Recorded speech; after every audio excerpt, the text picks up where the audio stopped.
गुलाब के फूल के बारे में बता रही हूँ। हमारे यहाँ गुलाब लगे हुए हैं, इसमें बहुत सारे फूल आए थे, उसके बाद मुरझा गया। तो जो भी फूल मुरझा जाए उसको कट करके उसी के जड़ में डाल दीजिए, वो खाद का काम करेगा। आज देखिए सतपतिया हो जाता है जब डाली तो पौधा ख़राब होने लगता है। इसको 7 पत्ता गिनिएगा, जैसे 7 पत्ता हो गया तो वो पौधा को ख़राब कर देगा।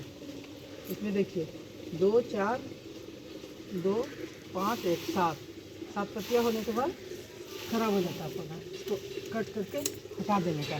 ये इस तरह देखिए, ज़्यादातर 5 पत्ता होता है डाल में।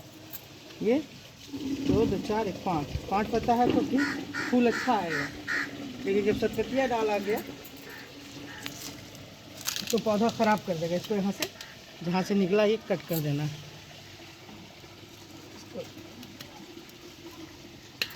ये इस टाइप का जब हो जाए